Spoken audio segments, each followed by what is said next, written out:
이제 가정의 달을 맞게 됐고, 오늘은 어린이 주일, 다음 주는 어버이 주일, 이렇게 부부 주일 이렇게 하면서 이제 스승의 주일 뭐 이렇게 갑니다. 근데 뭐 가정이라고 하는 것은 우리 삶의 요람이고 우리 행복의 원천이 깃든 것이죠. 하나님이 세우신 두 개의 조직 공동체가 있는데 하나는 가정이고 하나는 교회입니다. 그러기에 우리의 대적이고 하나님의 일을 회방하는 사탄도 두 곳을 공격합니다. 교회를 분열시키고 파괴하는데 마귀 역사하고, 가정을 파괴하는 것도 마귀가 하는 일입니다. 에덴 동산의 아담과 하와의 행복했던 가정을 파괴시킨 당사자가 사탄입니다. 그래서 에베소서는 교회론을 말씀하고 있는 책인데, 에베소서 6장 결론에 하나님의 전신갑주를 입고 교회를 공격해오는, 또 가정교회라고 하는 가정을 공격해오는 교회를 대적해야 된다. 그래서 하나님의 전신갑주로 무장해야 될 것을 말씀하시고 있습니다. 여러분, 1년에 한 번씩 가정의 달에 있는 것은 그만큼 가정이 중요하다는 것을 일깨워주기 위한 그런 염원에서 행복한 가정을 이루는 그런 염원에서 우러나오는 달이 가정의 달이라고 생각이 돼요. 하나님의 처음 작품이 가정입니다. 교회는 이후에 하나님이 이스라엘 공동체를 만드시면서 교회를 세우셨죠. 그래서 하나님이 진짜 좋아하신 것은 가정을 이루시고 좋아하셨습니다. 창조하신 모든 것을 보시고 좋았더라 하시다가 아담 홀로 있는 것을 보시고 애처롭게 여기시고 그를 깊이 잠들게 해서 그의 갈비뼈를 취하여 하와를 만드신 다음에 마치 신부의 손을 잡고 신부의 아버지가 그 손을 끌어다가 신랑에게 넘겨주듯이 하나님이 하와를 이끌어서 아담에게 넘겨주었다고. 그러면서 그렇게 좋아하셨다. 그래서 가정이 하나님에 의해서 지어졌고, 그리고 그렇게 하나님은 가정을 만드시고 좋아하셨습니다. 복된 가정은 국가가 만들어줄 수 없어요. 공부를 한다고 복된 가정이 만들어지는 게 아닙니다. 재물이 많다고 제도를 개혁한다고 해서 복된 가정이 만들어지는 것이 아니에요. 가정을 창조하신 하나님의 말씀과 뜻을 알고 하나님의 말씀이 생활화되는 가정을 만들 때 가정이 복되고 행복할 수 있는 겁니다. 가정은 돼지우리가 아니라고요. 짐승의 우리가 아니라고요. 가정 안에 오히려 하나님이 계시고 또 가족 공동체 간에 하나님의 말씀 안에서 사랑하고 공경하고 의해주고, 아멘. 그런 사랑의 공동체가 돼야 가정으로부터 힘을 얻고 사회에 나가서도 성공할 수가 있는 것이죠. 가정은 우리가 사는 사회와 국가의 기본이고 기초이고 기반이 됩니다. 그래서 가정이 흔들리면 사회도 국가도 흔들리는 겁니다. 가정이 돈보다 일보다 성공보다 우선입니다. 성공해도 가정이 불행하면 불행한 거예요. 돈 벌었어도 가정이 불행하면 불행한 거예요. 그렇죠? 가정 안에서 참 나는 행복하다. 돈을 벌어도 보람 있고 사회적으로 고생을 해도 나가서 보람 있고. 그게 왜냐? 가족이 있기 때문이고 가정 때문이죠. 미국 사람들은 아이들에게 주로 가르치는 것이 야, 나눠주라. 애들부터. 너 먹고 너만 먹지 말고 나눠줘야 돼. 이렇게 가르친대요. 그래, 나눔을 생활로 가르칩니다. 부모님이 나누는 삶을 살면서 아이들에게 나누며 살 것을 그렇게 가장 강조한다고 그래요. 그런데 우리나라 부모들은 아이들한테 뭘 강조하냐? 기죽지 마 임마. 기죽지 마 임마. 그런데 경쟁사에서 기 좋으면 안 된다고 그래가지고 생존 경쟁 속에 뭐 머리를 대고 이렇게 살벌한 사회가 돼가고 있다. 이런 얘기를 우스갯소리 비슷하게 한 얘기를 들었습니다. 여러분 오늘 본문에 보면 여호와를 경외하는 가정이 복되다고 말씀하셨어요. 본문 다시 한번 1, 2절을 읽겠습니다. 성전에 올라가는 노래 이렇게 돼요. 제목이 이렇게 표제문이 이렇습니다. 성전에 올라가는 노래. 이스라엘 백성들이 성전에 올라가면서 부르는 노래예요. 그런데 여호와를 경외하며 그의 길은 어느 길일까요? 그의 길. 성전으로 가는 길이 그 말입니다. 여호와를 경외하며 성전으로 가는 길을 늘 성전 생활을 하는 사람은 복이 있다. 여호와를 경외하며 성전을 들고 나면서 그 길을 가는 자는 복이 있다. 평생 살면서 교회 한 번 안 들어오는 사람 있잖아요. 그런데 여호와를 경외하며 성전을 드나드는 자는 복이 있다. 그 사람은 그 사람이 수고한 만큼 하나님이 결실을 주실 것이다. 아이 목사님 수고한 대로 먹는 게 무슨 축복입니까? 수고를 안 해도 일확천금 뭐 도박하고 뭐 생각지 않은 돈이 벌리고 그래야 복이죠. 그렇지 않습니다. 그렇게 얻은 것은 다 그 사람의 삶과 인격을 망치고 떠나갑니다. 수고해서 얻은 것이 복이 되도록 해야 돼요. 근데 수고해도 수고한 만큼 얻지를 못합니다. 그게 우리 인생사입니다. 일껏 수고했는데 사업 수고했는데 사업 패망하는 경우도 있고요.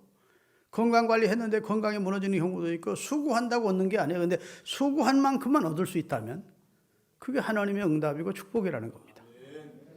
할렐루야. 그런 사람의 가정에는 3절입니다. 3절 그 집 안방의 안에는 결실한 포도나무가 그 집 내실에 있는 자식들은 식탁 안에 둘러앉은 감람나무 같다. 자기 위치를 지키면서 참으로 아름다운 시적 표현을 하고 있는 겁니다. 안에는 감람나무 같고 어린아이들은 포도송이 같다. 아멘. 감람나무 같다. 여호와를 경외하는 그 집에는 이런 복이 임할 것이다. 이렇게 돼 있어요. 에베소 5장 21절도 띄우겠습니다.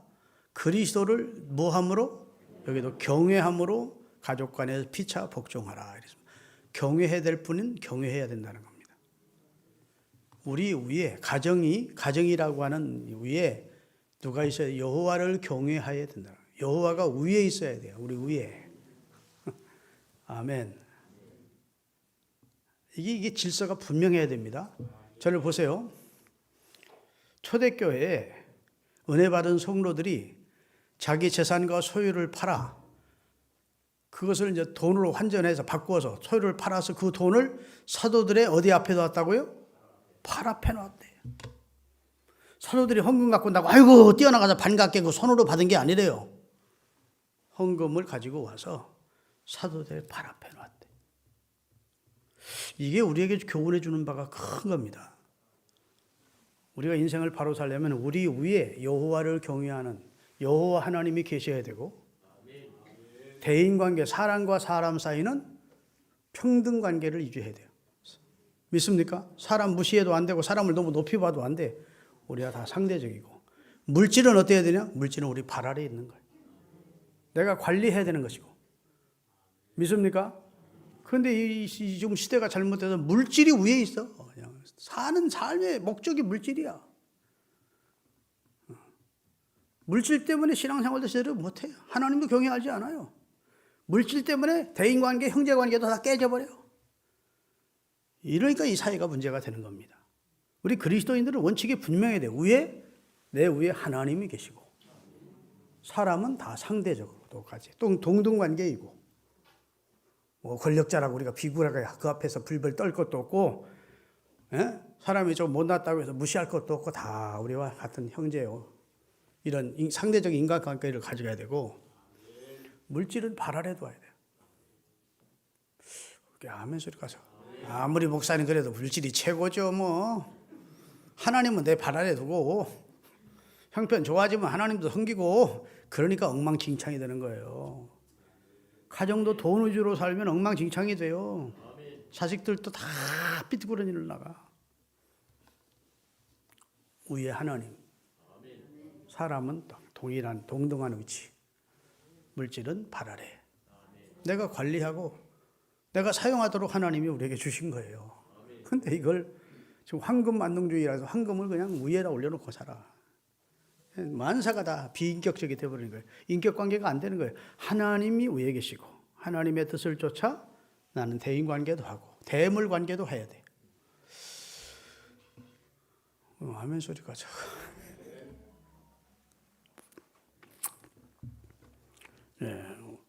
여러분 위에 하나님이 계시다고 하는 여호와를 경외하는 신앙이 있는 사람의 가정에는 모든 것이 이제 제자리를 잡을 수가 있는 겁니다. 아내, 자식들도. 그래서 상에 둘러앉은 자식들은 감람나무 같고 결실한 포도송이 같고. 아멘. 여호와를 경외하는 가정은 이렇게 질서가 있고 행복이 넘치는 행복한 요람이 될 수 있다는 겁니다. 옛날도요. 옛날 대가족 시대 때에는 집안에 어려운 어르신이 한 분 있어야 그 가정에 질서가 세워지고 그 가정이 파탄이 나지도 않고 그 다음에 막 다툼이 일어나지 않아요. 어려운 분이 계시면 아무래도 조심스럽지. 그렇죠? 우리가 마음의 첫 자리 우리 위에 여호와를 경외하는 신앙을 가져야만 우리 삶 전체가 하나님이 기뻐하는 삶으로 정상이 될 수 있음을 믿으시기를 주의 이름으로 축원합니다. 여호와를 우일에 두지 아니하니까 왕으로 삼지 않으니까 아버지로 영혼의 아버지로 삼지 않으니까 사사시대에는 자기 소견에 좋은 대로 행하니까 사사시대가 엉망진창이 된 겁니다.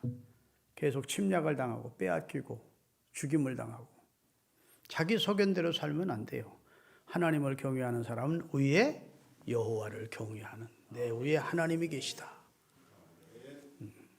아멘. 모든 인간은 다 형제다.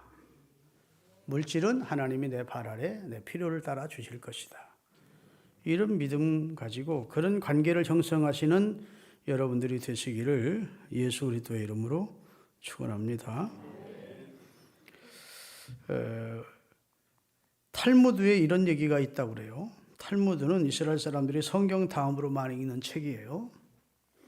영리한 여우가 물고기를 잡아먹기 위해서 꾀를 냅니다. 그리고 물고기들에게 유혹하는 말을 던집니다. 너희들 물속에 살기 힘들지? 어부들이 그물을 던져 너희들을 자꾸 잡으려고 하잖아. 또 큰 물고기가 너희들을 잡아 삼키려고 하잖아. 항상 위험이 있잖아. 내가 살고 있는 육지로 올라오렴. 그러면 여기는 아무 걱정이 없어. 여기는 어부도 없어. 여기는 큰 물고기도 없는 곳이야. 여기는 안전해. 육지로 올라오렴. 그 이야기를 들은 물고기들이 총회를 했습니다. 얘기니까. 그러니까 여우 말대로 하자는 쪽이 강력한 주장을 피는 겁니다. 난상 토론이 벌어졌어요. 야, 여우는 머리가 좋잖아. 여우는 IQ가 높잖아. 여우 말이 틀린 게 하나도 없네. 거기는 우리를 잡으려는 어부도 없고 우리 잡아먹으려는 물고기도 없잖아. 여우 말대로 하자. 아니야. 그래도 우리는 물속에서가 편안하잖아. 활동이 물속에서만 가능하게 돼 있잖아. 뭐 이러다가 결론적으로 땅땅땅 그래 물속에서 살기로 하자 하고 결론을 내렸대. 그런데 얘기가 여기서 끝나는 게 아니고 꼭 이스라엘 부모들이 질문을 하게 한대요. 자, 물고기가 물 밖으로 나가서 육지로 나갔더라면 어떻게 되겠냐? 그러니까 죽지요, 애들은. 그렇지. 우리 이스라엘 백성은 여호와의 선민이란다. 우리는 이방인처럼 살면 안 돼. 우리는 이스라엘 하나님이 선택한 백성이라 하나님의 은혜 안에서 하나님의 말씀의 법 안에서 살아야 우리가 하나님 앞에 복을 받고 창성할 수가 있단다. 이렇게 가르친대요. 아이들이 쉽게 이해를 하는 것이죠. 아, 우리는 선민 이스라엘이고 하나님을 백성이고 하나님이 구별했기 때문에 하나님의 말씀 안에서 살아야 되는구나. 아무리 세상에서 유혹이 와도 불신자들이 어떻게 살더라도 우리는 그렇게 살면 안 되는구나. 이렇게 배운대요. 저는 여러분에게 똑같이 적용하겠습니다. 여러분은 그리스도인이에요. 하나님의 아들이 여러분과 저의 죄를 속량하시고 하나님이 그 아들의 생명우리를 샀어요. 그리고 그리스도인이 그리스도인답게 살아야만 하나님의 은총과 복을 누릴 수가 있습니다. 물 밖으로 유혹이 온다고 나가면 안 돼. 가정도 마찬가지고 하나님이 세우신 교회도 마찬가지예요. 떠나면 안 돼. 등지면 안 돼요. 믿습니까? 그것은 물고기가 물 밖으로 나가는 것과 같은 똑같은 결과가 온다는 말씀을 하고 있는 겁니다. 성경 속에는 가정에 대한 말씀이 참 많아요. 특별히 대표적인 것 가운데 하나가 시편 112편 1절에서 6절인데 한번 천천히 같이 읽어보겠습니다. 할렐루야. 여호와를 어떻게 하며 오예 여호와를 경외하며 그의 계명을 크게 즐거워하는 자는 복이 있다. 그의 후손이 땅에서 강성하며 정직한 자들의 후손이 복이 있으리로다. 부와 재물이 그의 집에 있으며 그의 공의가 영구히 있으리로다. 정직한 자들에게는 흑암 중에 빛이 일어나니 그는 자비롭고 긍휼이 많으며 의로우니로다.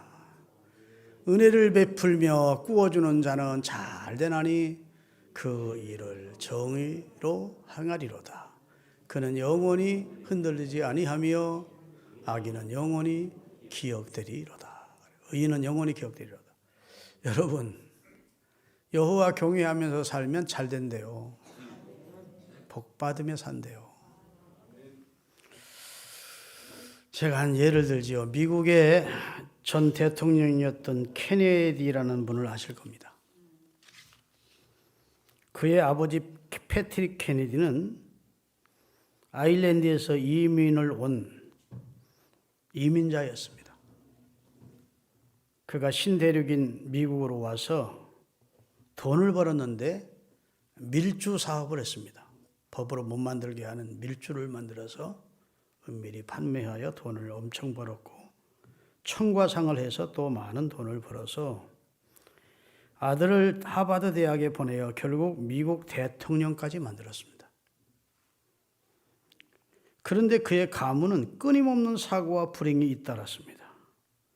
케네디 전 대통령의 형 조셉 케네디는 29세에 2차 대전에 출전했다가 피격되어 시신도 거두지 못했습니다.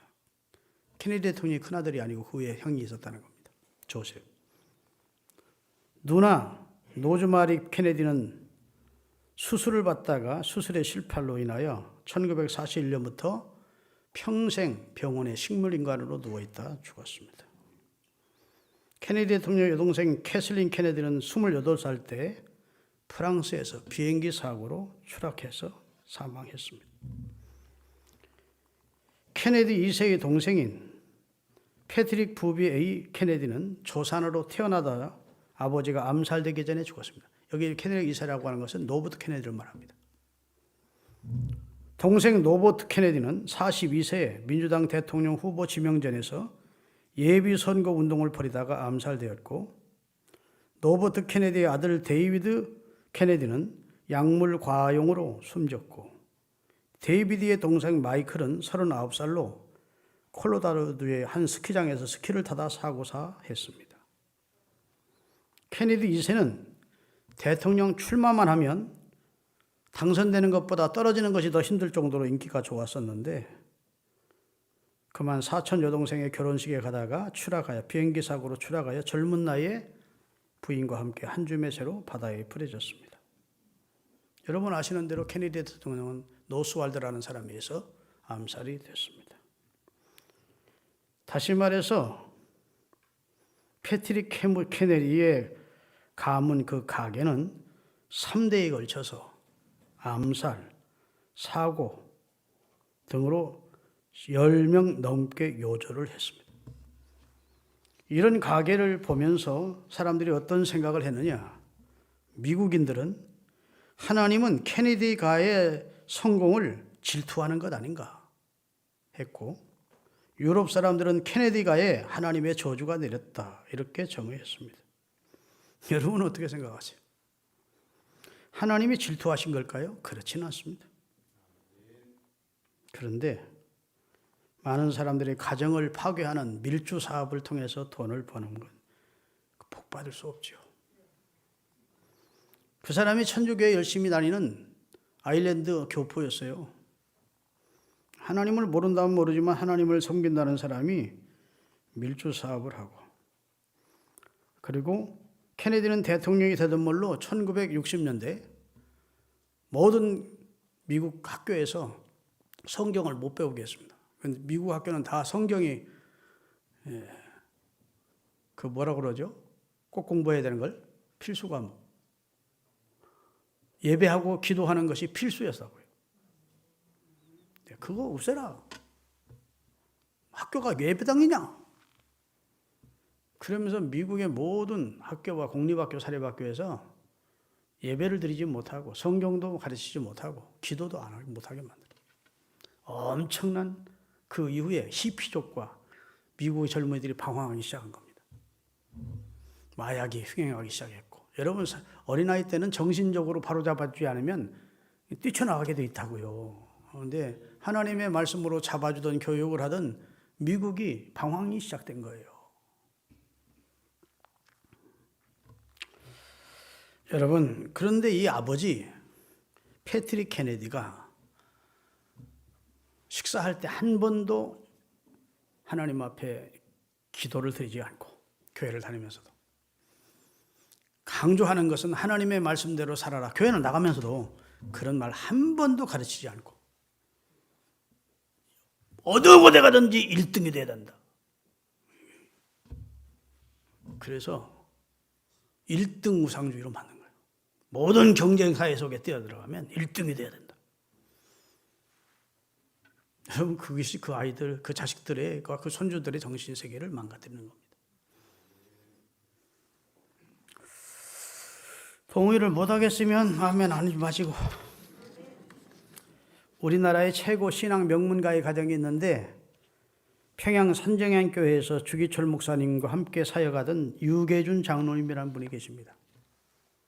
그분은 북한에서 신앙생활을 했는데 수많은 순교자들의 가족들을 돌보아주면서 가지고 있는 재산을 거의 다 주의 복음 사업을 해서 써서 자식들에게는 재산을 물려줄 수가 없었습니다. 그러나 하루도 예배를 거르지 않고 가정 예배를 드리고 하나님의 말씀대로 살 것을 아이들에게 교훈했습니다. 유장로님의 8남매 중에 아들과 사위는 모두 장로님으로 장남은 국립의료원장이 돼 있고 사위는 여러분 이한빈 국무총리라고 부총리라고 할 거예요. 그게 사위고, 둘째 아들은 부산의대 학장이고, 셋째는 부산에서 병원장이고, 넷째는 유기천 장로님은 서울대 총장을 지내셨고, 다섯째는 시카고 병원의 병원 원장이고, 여섯째는 캘리포니아 병원의 원장이고, 장녀는 용산 누가병원의 원장이시고, 차녀는 뉴욕 생화학연구원에 재직하다가 나중에 원장이 되셨고, 이후에 그 자녀들 129명이 다 사회의 리더가 되었다는 겁니다. 한 사람의 믿음으로 살면서 모범을 보이면서 신앙으로 교육한 것이 그런 놀라운 결과를 가져오게 된 거예요. 미국의 명문가 중에 하나가 조나단 에드워드라는 사람의 가문입니다. 하나님을 그의 삶의 첫 번째로 모시고 조나단 에드워드는 아이들에게 신앙의 본을 보이면서 아이들을 예배로 키웠습니다. 하나님의 말씀으로. 경건한 여성과 결혼해서 1394명의 후손을 두었더랍니다. 200년이 지난 후에 조나단 에드워드의 가문을 조사를 한 거예요. 그랬더니 그 대학에서 연구진을 만들어 조사를 했습니다. 그랬더니 13명은 대학 총장, 65명은 대학 교수, 3명은 미국 상원의원, 3명은 주지사, 30명은 판사, 100여 명은 변호사, 그중 1명은 유명 법대 학장이고 75명은 군 장성이었고 5명은 대도시의 시장이었고 1명은 미국 재무성 밤사관이었고 1명은 여러분 부통령이었고 그 다음에 기타 아는 선교사나 목사로 국가와 세계를 위해 공헌했다고 합니다. 참 대단하죠. 한 부모가 바로 서서 신앙의 본을 보여주면서 신앙생활을 제대로 가르쳤더니 그 후손이 그렇게 번영하고 잘 된 거예요. 그런데 같은 시대에 맥스 주크라고 하는 무신론자가 있었는데 그 사람은 술집을 해서 돈을 엄청 벌었던 사람입니다. 그는 하나님을 믿지 않는 여성과 결혼해서 200년이 지난 후 560명의 자손을 두었는데 그중 310명은 거지로 살다 죽었다는 거예요. 노숙자로. 150명은 범죄자였는데 그중 7명은 살인자였고 100명은 술중정뱅이였고 그 후손 중에 여자들은 절반 이상이 창녀가 되었다는 겁니다. 이것이 극단적인 예일지 모르지만 부모가 모범을 보이면서 아이들에게 신앙교육, 하나님의 말씀을 제대로 가르치면 결과가 그렇게 놀랍다는 겁니다. 할렐루야. 성경에 나오는 위대한 하나님의 사람들은 다 자식을 앞에 놓고 내 아들 솔로몬아 너는 네 아비의 하나님을 알고 온전한 마음과 깊은 뜻으로 하나님 섬겨야 돼. 그랬어요. 신명기 6장 4절부터 9절 잘 아는 내용인데 같이 한번 읽어보겠습니다. 신명기 6장 이스라엘아 들으라 우리 하나님 여호와는 오직 유일한 여호와시니 너는 마음을 다하고 뜻을 다하고 힘을 다하여 내 하나님 여호와를 너부터 사랑하래. 부모부터 마음 다하고 뜻 다하고 성품 다하여 여호와를 사랑하래요. 그 다음에 부모 너부터 내가 명령하는 말씀을 너는 마음에 새기고 너부터 그렇게 마음에 새긴 다음 네 자녀에게 그 다음에 부지런히 가르치며 집에 앉았을 때든지 길을 행할 때든지 누웠을 때든지 일어날 때든지 이 말씀을 강론할 것이며 너는 또 그것을 내 손목에 매며 기호로 삼고 내 미간에 비춰 표를 삼고 또 내 집 문설주와 바깥문에 기록할지니라. 할렐루야. 먼저 내가 하나님의 말씀을 새기고 마음에 새기고 그리고 이 말씀을 생활화하면서 내 자녀들에게 이 말씀을 잘 가르쳐서 내 자녀들이 복받게 하라는 겁니다. 세상에 내 마음대로 내 뜻대로 안 되는 일이 많지만 그 중에 하나만 꼽으라면 많은 분들이 서슴없이 자식 농사를 꼽습니다. 야, 자식은 마음대로 안 되대. 자식은. 아무리 부모가 교육 전문가라고 해도 교육 전문가의 자식이라고 그 자식들이 잘 되는 것이 아니고 속 썩이는 자식들이 사회적으로 문제를 일으키는 자식들이 많이 나옵니다.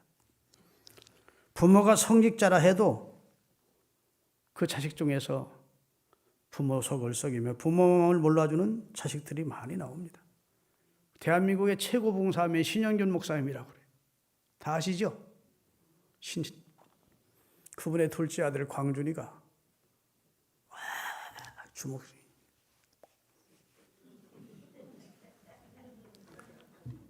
얼마나 신영균 목사님이 부흥하다가 아들 얘기하면서 울어댔겠는지 저도 같이 울었었어요. 그런데 그렇게 속속이던 놈이 아버지 돌아가시고 나서는 완전히 사람이 되어버려요. 말 잘 듣던 형보다 더 지금 하나님의 일에 아버지 세운 교회에서 목회를 하는데 방배동에서 큰 목회합니다. 하나님이 하시는 일은 몰라. 강신명 목사람이라고 해서 세문안교회, 대한민국에 제일 먼저 세워진 교회가 세문안교회인데 그 교회 담임 목사를 하시고 박정희 대통령 돌아가실 때 우리 기독교 대표로 장례를 집례했던 분이 강신명 목사입니다. 그분의 아들도 행편없었어요. 근데 변화돼가지고 저를 가르치는 제가 서울장신 다녔는데 그때 교수였습니다. 그렇게 아버지 속을 썩였다고 그래요. 여하튼 자식은 마음대로 안 돼. 하나님이 바꿔주지 않으면 자식 마음대로 안 돼. 그리고 자식을 둔 부모는 아무도 큰 소리 칠 수가 없어.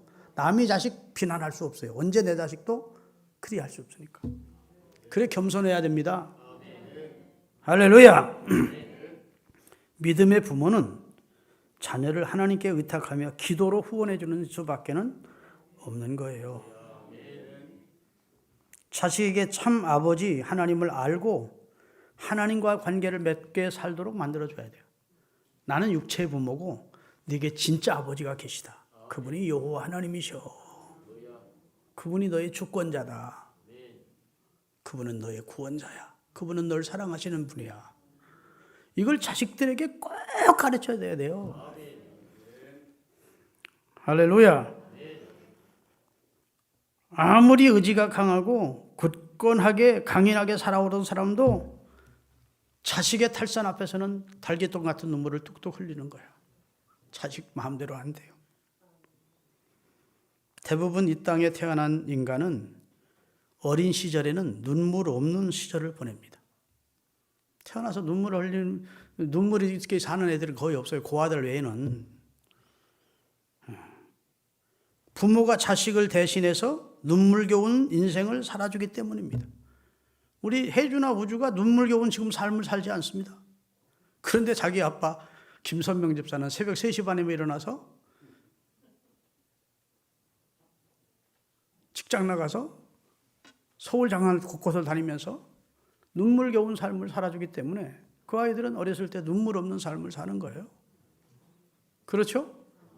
그러다가 그 아이들이 이제 중학교, 고등학교 들어가기 시작하면 생존 경쟁 사회에 뛰어들면서 그들에게도 눈물이 나는 삶이 주어집니다. 시험에 떨어져 보기도 하고 군대에 가서 이런 여러 가지 어려운 일을 하면서 눈물겨운 인생이 시작되는 것이지요.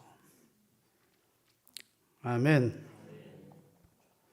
다시 말해서 눈물 없는 어린 시절이 끝나면 인간은 죽을 때까지 눈물겨운 하루하루를 살아야 합니다. 어린 시절을 벗어나 학교에 입학하면서부터 눈물겨운 경쟁사회 속에 던져지게 됩니다. 입시를 앞둔 자식의 눈물겨운 삶을 부모가 대신 살아줄 수 없습니다. 광야와 같은 이 세상에서 온갖 풍파에 막들여야 하는 자식들의 눈물겨운 그 삶 속을 내가 대신 해줄 수는 없어요. 평생 눈물겨운 삶을 살면서도 정작 그 눈물로는 아무것도 해결할 수 없는 유한한 인간이 우리 인생입니다. 어린이날 어린이 주일을 맞아서 여러분 젊은 부모님들은 자식을 위해서 어린이날 무엇인가를 해주기 위해서 소원하는 대로 선물도 사주고 구경도 시켜주고 다 해주지요. 그러나 그런다고 해서 어린 자식의 평생의 삶이 눈물 없는 삶이 될 수는 없는 겁니다. 그러므로 그리스도인의 가정의 주일은 좀 달라야 돼요. 우리는 이 어린이 주일을 맞으면서 좀 다르게 생각해야 돼.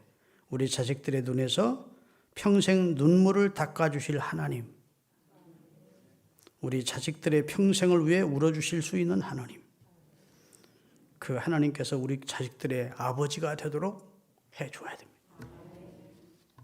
나는 이 세상을 살다가 세상을 떠나요. 자식들의 눈물겨운 삶을 옆에서 응원해 줄 수는 있지만 도움을 주지 못하다가도 결국은 나는 세상을 떠나. 내가 세상을 떠나도 내 자식들의 눈물겨운 삶에 다가오셔서 위로해 주시고 그 눈물을 닦아주시고 용기를 주시고 위로해 주실 수 있는 하나님을 아버지로 섬기도록 신앙을 물려주어야 되는 겁니다. 할렐루야. 하나님이 여러분과 저를 품어주셨듯 우리 자식들도 품어주시도록 그 하나님 아버지께서 우리 가정을 하나님의 마음과 정성을 다해서 믿음의 가정으로 세워주실 수 있는 분임을 잊지 마시고 하나님만이 우리를 영원히 살리기 위해서 당신이 십자가에서 울어주신 우리들의 아버지십니다. 그 하나님이 여러분과 저의 자식을 품어주셔야 돼요. 함께 해주셔야 돼요. 하나님이 함께하는 자식들이 되도록 여러분들이 정말 살아생전에 그걸 최고의 사명으로 알고 신앙을 계대시켜주는 일을 잘 감당하시기를 바랍니다. 한나는 비록 늦게 얻은 아들이지만 사무엘을 위해서 기도를 하면서 사무엘의 적극적인 신앙적인 후원자가 되었더니 어린 사무엘의 영이 눈이 열리면서 하나님을 보게 되었고 신앙의 대가 이어졌습니다.